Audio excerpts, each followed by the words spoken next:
Donald Trump, the multi-millionaire real estate developer, is sounding more like a politician these days than America's most grandiose and controversial builder. When he disagrees with a matter of policy, he does it in a big way. Today, he sunk $95,000 into a full-page newspaper ad appearing in many papers criticizing the administration's foreign policy. Rumblings in the Trump camp point as far as the presidency. Could the Manhattan magnate be eyeing the White House, or is he just calling a bluff? Are you a Republican, Donald? I'm a Republican, yes. So if there were politics, it would be as a Republican? It would be, I guess, as a Republican, but I don't see that there will be politics. Come on. Why now? Well, it was very easy. I was tired, and I think a lot of people are tired of watching other countries ripping off the United States. This is a great country. They laugh at us. Behind our backs, they laugh at us because of our own stupidity and the leaders. I mean, what we have a Persian Gulf situation. You saw what happened today. Billions and billions of dollars are being spent on getting oil for Japan, and they're not paying anything for it. Essentially, they're paying nothing for it. We have tankers going back and forth that our men are protecting, losing their lives. I mean, they're losing their lives, Larry. We're spending billions and billions on protection, and those tankers are going over to Japan. It's just preposterous. I watched the Kuwaiti oil minister the other day laughing as he was explaining how much money they intend to make with the Bridgeton, which has been a total disaster, the Bridgeton. And I said to myself, isn't that a shame? He's talking about how much money they're going to make, and here we are. He's smiling and laughing. Why don't we get some of it? Why is it that we're protecting? We have frogmen, we have helicopters, we have aircraft carriers, and all sorts of ships all over the Persian Gulf, so that this man and his little group can make a lot of money. I think it's ridiculous. Well, one of the reasons we say we're doing it is because we've been doing it, and that all previous presidents have endorsed doing it. I guess the kind of thinking of an entrepreneur is because somebody else said it was right doesn't make it right, right? Larry, the country is losing $200 billion a year. $200 billion.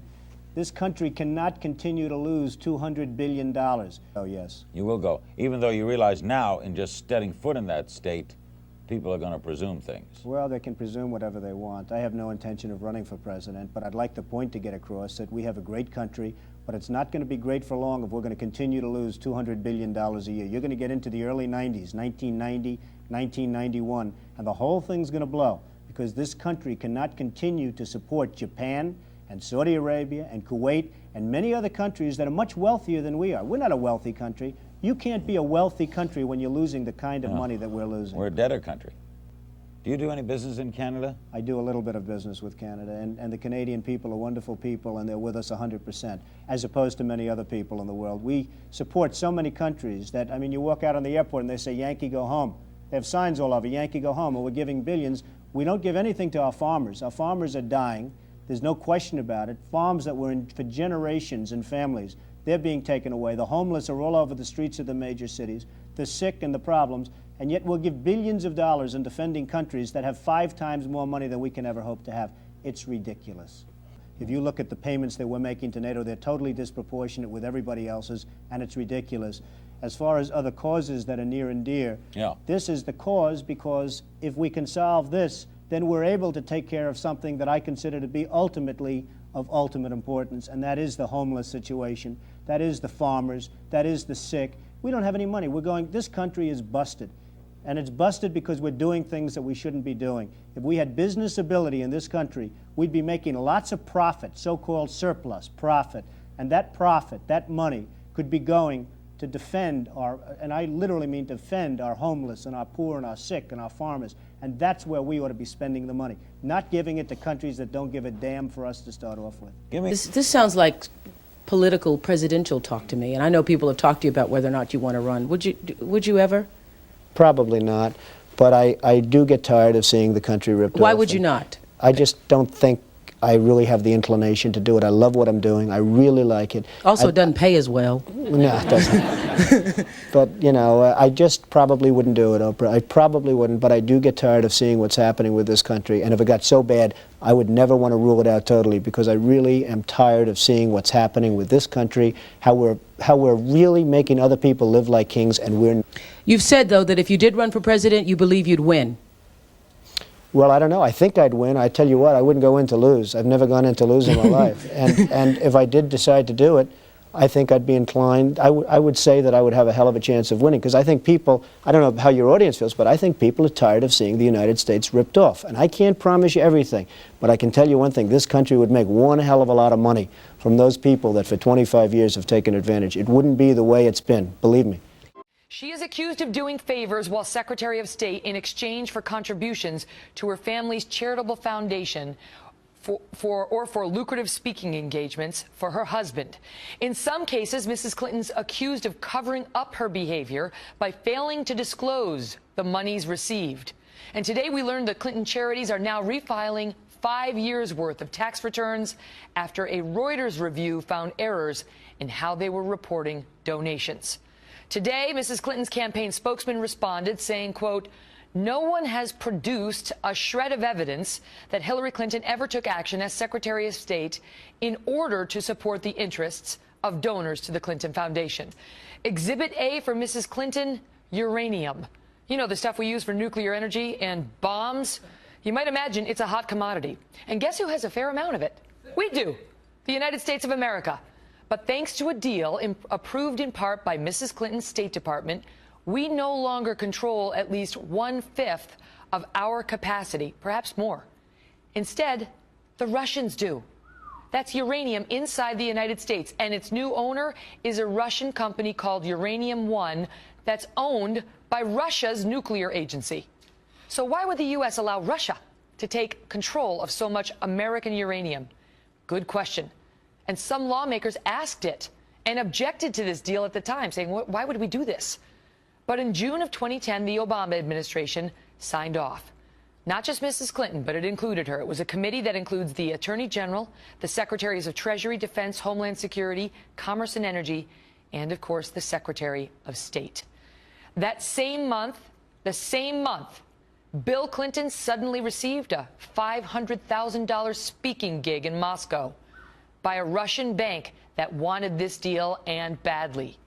And the company that took control of so much of America's uranium, well, they were big Clinton fans, donating at least $2.35 million to the Clinton Global Initiative from 2009 to 2012.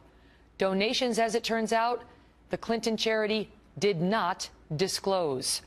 In fact, the donations were only unearthed after Clinton cash author Peter Schweitzer dug up tax records of a foreign foundation up in Canada that happened to show these payments to the Clinton charity.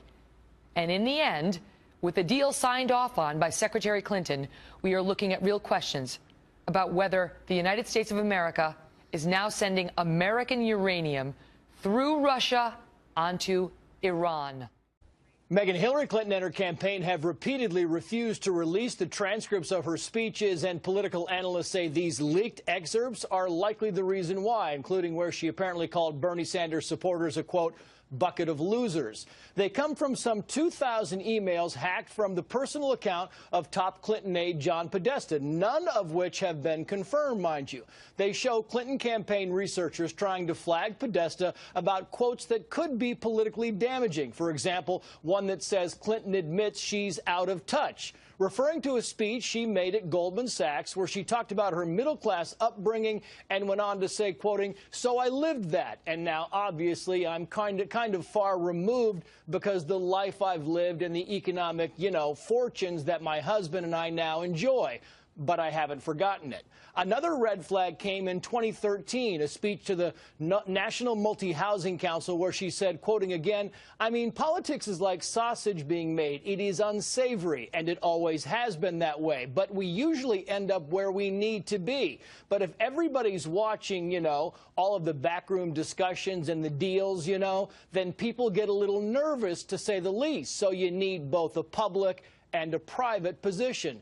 The aides also flagged comments where Clinton is aware of the security concerns around BlackBerries, even admitting that everyone at the State Department was being hacked, even personal emails, quoting here again, "At the State Department, we were attacked every hour, more than once an hour, by incoming efforts to penetrate everything we had. The emails also entailed comments indicating she supports the Keystone Pipeline, which she publicly opposes, how she favors single-payer or government-funded health care, how she thinks Wall Street insiders are what's needed to fix Wall Street, and why she supports lowering corporate tax rates and raising the Social Security age.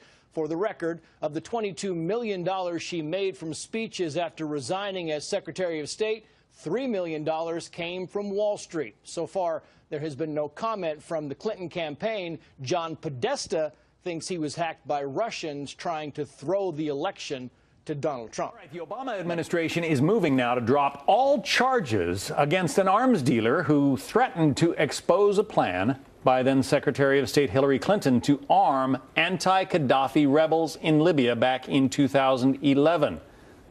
Chief Intelligence Correspondent Catherine Herridge live in Washington with that. Catherine? Well, thank you, John. Working with senior executive producer Pamela Brown, we secured the only TV interview with arms dealer Mark Turi. And based on the interview, court documents, and emails from Republicans and Democrats on Capitol Hill, Turi makes a compelling case the Obama administration authorized a covert weapons program to arm the Libyan rebels in 2011 that spun out of control. This clip from the investigation first aired on the Fox Business Network. This would come under Secretary Clinton's watch. This sworn affidavit released in May 2015 and obtained by Fox News indicates a covert weapons operation was authorized. Turi's partner and advisor was this man, David Manners. During his 18-year career at the CIA, he served as the top spy in Jordan and in the former Czechoslovakia. Manners stated in his expert opinion, the United States did participate directly or indirectly in the supply of weapons to the Libyan Transitional National Council. That's where I came up with this zero footprint Arab supply chain. And based on this new court filing, the Justice Department has now moved to dismiss the charges against Turi, in part because a trial that would happen around the election in November would publicly expose evidence about the administration's strategy to arm the Libyan opposition. The government motion reads in part, in light of the court's discovery rulings, the administrative resolution between DDTC, that's a branch of the State Department that licenses weapons for sale, and the defendant and other factors, the government seeks leave of the court to dismiss the criminal matter. This case will now be resolved through a civil settlement which avoids litigation over Clinton's term as Secretary of State, as well as her emails. Turi told Fox as part of that investigation that he believes half of the weapons ended up in Libya and the other half went to Syrian groups who are not friendly to the United States.